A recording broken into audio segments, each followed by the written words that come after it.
Good evening friends, আপোনালোক সকলোকে মোৰ চেনেললৈ পুনৰবাৰ স্বাগতম জনাইছোঁ। আজি আপোনালোকৰ বাবে লৈ আহিছোঁ এটা কেকৰ ৰেচিপি। কেকটো আচলতে আমি ঘৰত চাহ খাবলৈ বনাইছিলোঁ আৰু কেকটো আমি জুইশালত বনাইছিলোঁ কেৰাহীৰ ওপৰত। সেইবাবে ভাবিলোঁ ভিডিঅ'টো কৰোঁ আৰু আপোনালোককো দেখুৱাওঁ আমি জুইশালতনো কেনেকৈ কেকটো বনালোঁ। বলকচোন ভিডিঅ'টো আৰম্ভ কৰোঁ।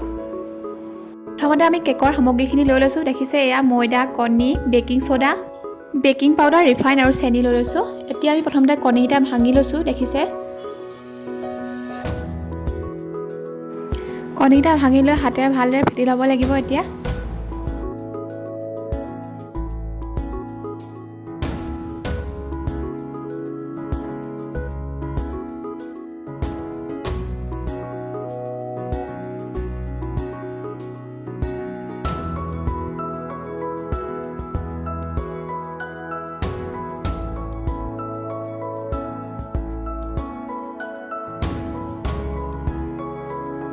হাতেৰে ভালদৰে মিলাই লোৱাৰ পাছত এতিয়া ইলেক্ট্ৰনিক হেণ্ড ব্লেণ্ডাৰডালেৰে এতিয়া কণীখিনি ভালদৰে মিক্স কৰি ল'ম।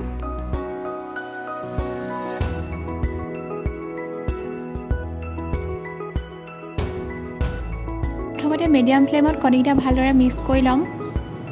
এয়া দেখিছে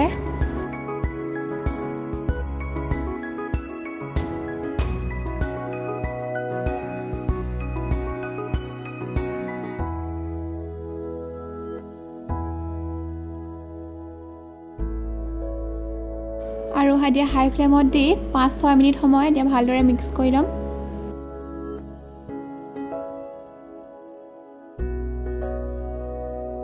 এতিয়া এইখিনি ভালদৰে মিহলোৱাৰ পাছত আমি এতিয়া ইয়াত চাহ খোৱা কাপেৰে একাপ ৰিফাইন দিম। দেখিছে আৰু এইখিনি এতিয়া ভালদৰে মিক্স কৰি ল'ম।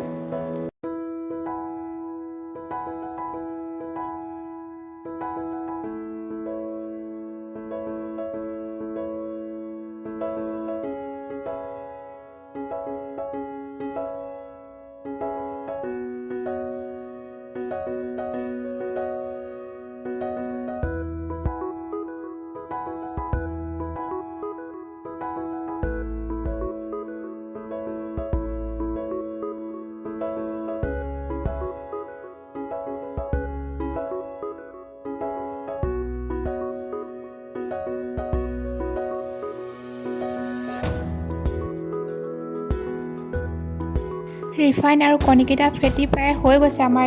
এতিয়া ইয়াত আমি যোগ কৰিম চেনি। সেই চাহ খোৱা কাপটোৰে একাপ দিম। এতিয়া এইখিনি আমি ভালদৰে মিক্স কৰি ল'ম।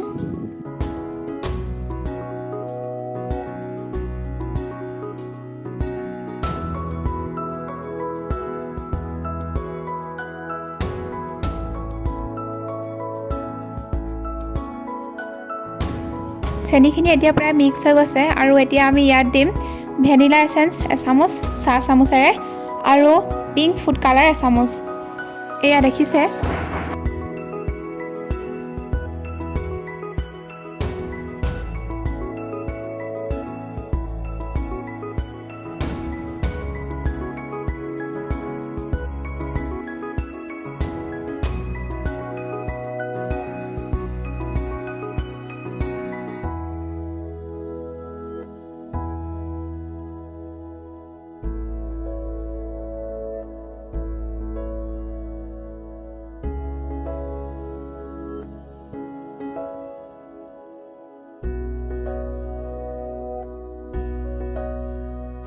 এতিয়া এইখিনি আমি ভালদৰে মিক্স কৰি ল'ম।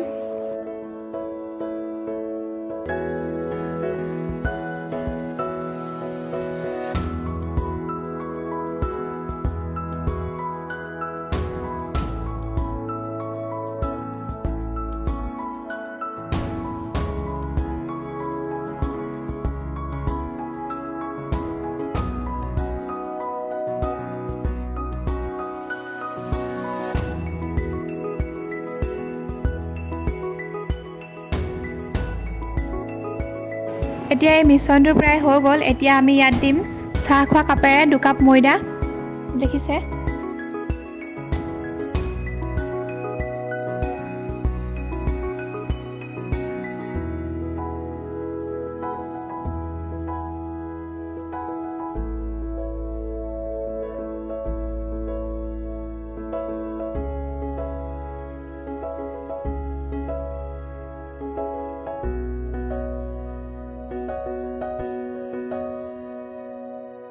এতিয়া ইয়াত দিম আমি বেকিং পাউডাৰ 1 চামুচেৰে 1 চামুচ আৰু বেকিং সোডা 1 চামুচ।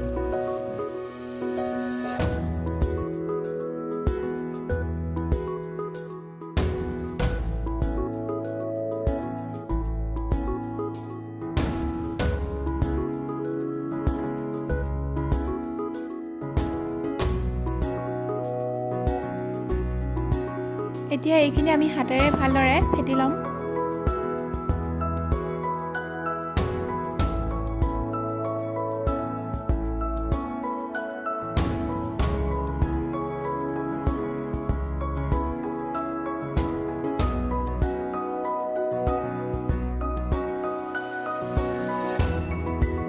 দেখিছে এতিয়া আমাৰ কেকৰ মিশ্ৰণটো প্ৰায় হৈ গৈছে।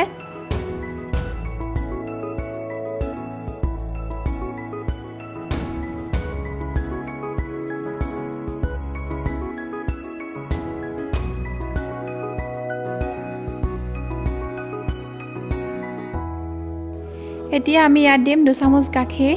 দেখিছে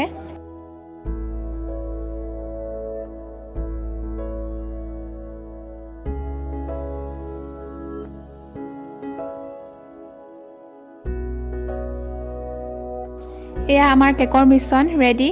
এতিয়া আমি এইটো কেৰাহীত বহাই দিম।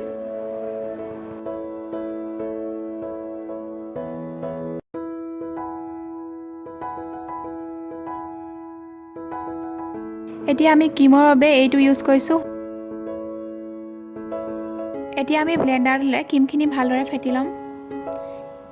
ক্ৰীমখিনিত যিহেতু আগৰ পৰাই চেনি আছে সেইবাবে আমি আকৌ পুনৰ চেনি মিক্স নাই কৰা আৰু ইয়াত কোনো ফ্লেভাৰো দিয়া নাই।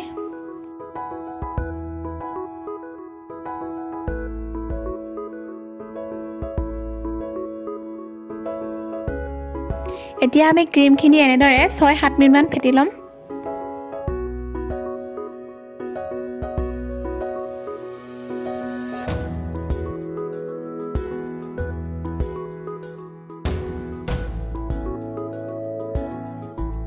এয়া দেখিছে আমাৰ ক্ৰীমখিনি ফেটি হৈ গ'ল।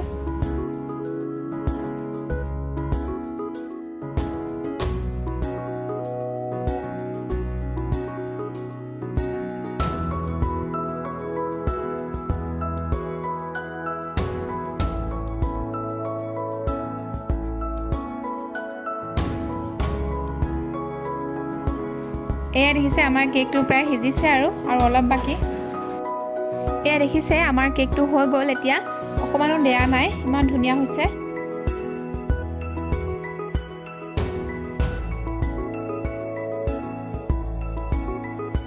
এতিয়া আমি ক্ৰীমখিনি ভাগ ভাগ কৰি ফুড কালাৰ দি লৈছোঁ। এতিয়া আমি কেকটো দুভাগ কৰি লৈছোঁ। দেখিছে কিমান স্পঞ্জি হৈছে।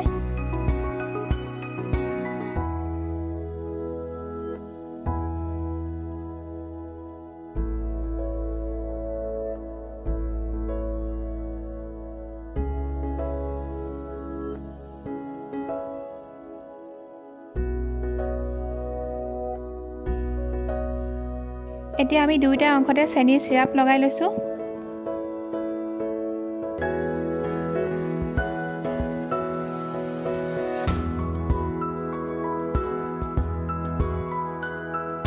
এয়া এতিয়া কেকৰ বৰ্ডখনত ক্ৰীম লগাই লৈছোঁ আৰু তাতে এতিয়া কেকটো থ'ম, তাতে সজাম।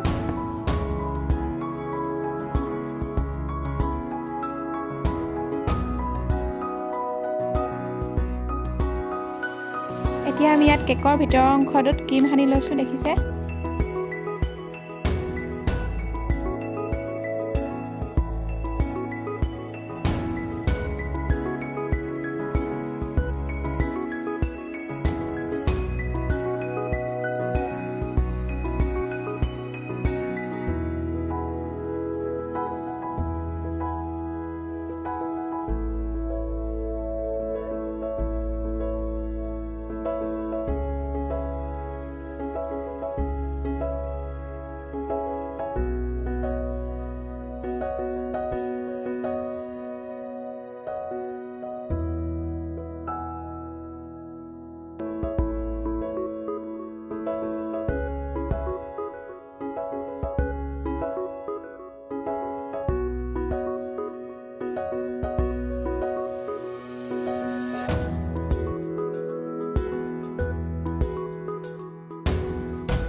কেকৰ ওপৰত ক্ৰীম দিয়া হৈ গ'ল। এতিয়া আমি ইয়াৰ ওপৰৰ লেয়াৰটো তাত বহাই দিম। দেখিছে?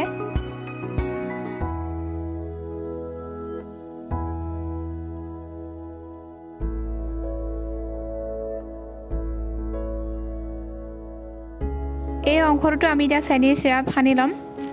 তাৰ পাছত ওপৰত ক্ৰীম দিম।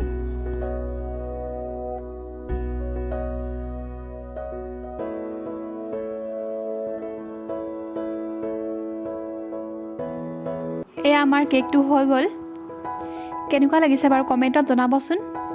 যদি ভাল লাগিছে লাইক কৰি দিব, লগতে শ্বেয়াৰ কৰি দিবলৈও নাপাহৰিব।